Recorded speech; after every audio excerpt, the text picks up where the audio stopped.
नमस्कार दोस्तों, शिक्षार्थ में एक बार फिर से आप लोगों का बहुत बहुत स्वागत है। दोस्तों, यूपी लेखपाल 2020 की परीक्षा के लिए हम लोग ग्रामीण परिवेश का अध्ययन कर रहे हैं, जिसमें हम लोग ग्रामीण परिवेश में कृषि वाले पाठ का अध्ययन कर रहे हैं। तो आइए देखते हैं दोस्तों, पिछले वाले वीडियो में हम लोगों ने जूट और मक्का तक का चैप्टर कवर कर लिया था। आज गन्ना, चाय, कहवा, ये सब हम लोग आज पढ़ेंगे। तो आइए दोस्तों स्टार्ट करते हैं। दोस्तों, आज का टॉपिक है गन्ना। गन्ना जो है किस कुल का है? तो गन्ना जो है वो भी ग्रेमिनी कुल का सदस्य है। और इसका जन्म स्थान कहाँ हुआ था गन्ने का? तो गन्ना अपने भारत देश में पाया जाता है। भारत से गन्ना सभी देशों में पहुंचाया गया था। भारत का सबसे बड़ा गन्ना उत्पादक राज्य कौन सा है? तो उत्तर प्रदेश जो है वो भारत का सबसे बड़ा गन्ना उत्पादक राज्य है। विश्व की एक प्रमुख नकदी फसल गन्ना है। गन्ना जो है विश्व की एक प्रमुख नकदी फसल है। और गन्ना के बारे में कुछ इंपॉर्टेंट चीजें जानते हैं। गन्ने की खेती जो है एक लंबे समय के लिए की जाती है। गन्ना लगभग एक साल तक गन्ने की फसल लगी रहती है। लगभग एक साल तक लगी रहती है। उसके बाद गन्ने की कटाई होती है। इसमें सबसे ज़्यादा वर्षा की आवश्यकता होती है, 750 से 1200 मिलीमीटर की रेंज के आसपास। और उच्च पोषक तत्वों की भी मांग इसमें होती है। और गन्ना जो है एक उष्ण कटिबंधीय पौधा है, लेकिन इसे उपोष्ण कटिबंधीय जलवायु में भी इसको लगा सकते हैं। लेकिन कब लगा सकते हैं? जब गर्म और आर्द्र स्थान हो। जहाँ पर गर्म और आर्द्र स्थान वाली उपोष्ण कटिबंधीय क्षेत्र होता है, वहाँ पर इसको हम लोग लगा सकते हैं। उत्तरी भारत में भी उगाया जा सकता है गन्ने को। अगला और देखते हैं गन्ने से क्या क्या बनता है। देखते हैं, गन्ने से गुड़ बनता है, शराब बनती है, चीनी बनती है, शुगर जिसको कहते हैं। तो गन्ने के उत्पादन के स्थान पर शीर्ष राज्य हैं ब्राजील का प्रथम स्थान है और भारत का दूसरा स्थान। चाय देखते हैं। अब चाय के बारे में देखते हैं। चाय जो है ये उष्णार्द्र जलवायु में उगाई जाती है। इसको तापमान कितना चाहिए होता है? 21 से 27 डिग्री सेंटीग्रेड तापमान चाहिए होता है। भारत में उत्पादन इसका कब हुआ था? 1834 में। तत्कालीन गवर्नर जनरल कौन थे? लॉर्ड विलियम बेंटिक के समय में चाय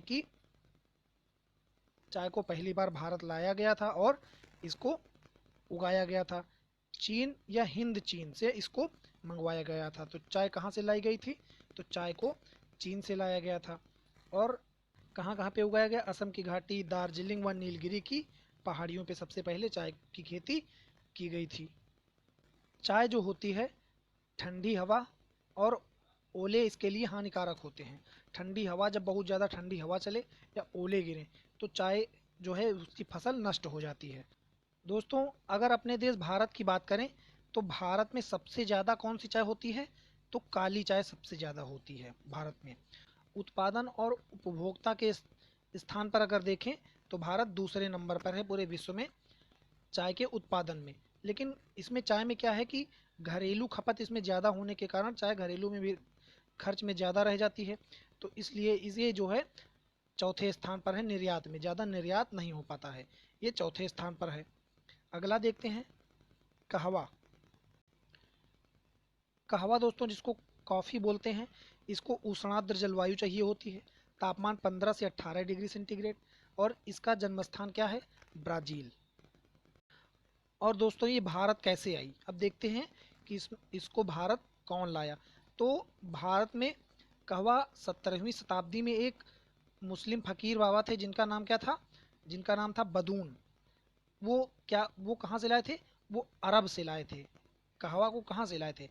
फ़कीर बाबा जो थे बदून, वो अरब से चाय को, कॉफ़ी को लेकर के आए थे, कहवा को।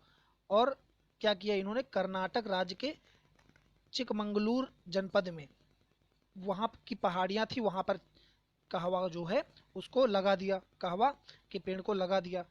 और उन पहाड़ियों को बाद में क्या कहा गया? बदून कहा गया। बदून की पहाड़ियाँ नाम पड़ गई। तो कहाँ पे लगा दिया? बदून की पहाड़ियों पर कहवा के पेड़ को लगा दिया था। तभी से कहवा अपने देश में आया। कहाँ से आया? तो अरब देश से आया। कौन लाया था? फ़कीर बाबा बदून लाए थे। भारत में दो प्रमुख किस्में हैं कॉफ़ी की। कौन सी? एक है अरेबिका और दूसरी कौन सी है? रोबस्टा। अरेबिका जो है सबसे उच्च कोटि की कॉफ़ी होती है। सबसे अच्छी कॉफ़ी अगर मानी जाती है तो वो अरेबिका मानी जाती है।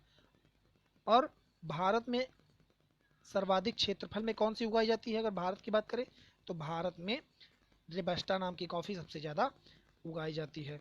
और भारत में कर्नाटक राज्य में सबसे ज़्यादा कॉफ़ी उत्पादन होता है। अगर पूछे कि किस राज्य में सबसे ज़्यादा कॉफ़ी होती है तो कर्नाटक राज्य में सबसे ज़्यादा कहवा का उत्पादन किया जाता है।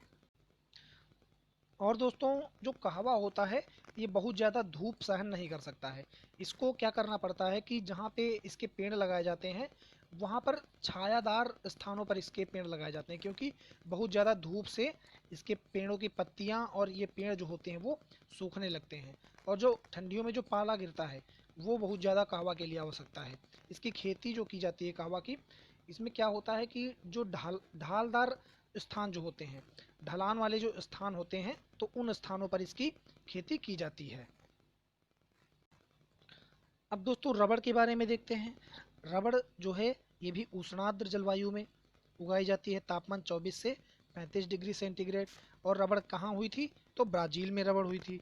भारत में हेनरी विलियम के द्वारा रबड़ को लाया गया था। कब? 1826 में लाया गया था। और भारत में खेती कब की गई थी? लॉर्ड सैलिबरी के द्वारा सबसे पहले खेती की गई। तो अगर पूछे भारत में रबड़ को कौन लाया, तो हेनरी विलियम के द्वारा लाया गया। और खेती कब की गई? खेती किसके द्वारा की गई? लॉर्ड सैलिबरी के द्वारा खेती की गई थी। रबड़ का प्रयोग कहाँ कहाँ पे होता है, कहाँ कहाँ किया जाता है? तो जो ट्यूब होते हैं मोटरसाइकिल के, टायर, वाटरप्रूफ कपड़े जो बनते हैं, जूते, और विभिन्न प्रकार की जो वस्तुएं होती हैं जैसे घड़ी के पट्टे बनते हैं, है ना, तो इन विभिन्न प्रकार की वस्तुओं के उपयोग में रबड़ का प्रयोग किया जाता है। और अब देखते हैं प्रमुख उत्पादन देश कौन कौन से हैं।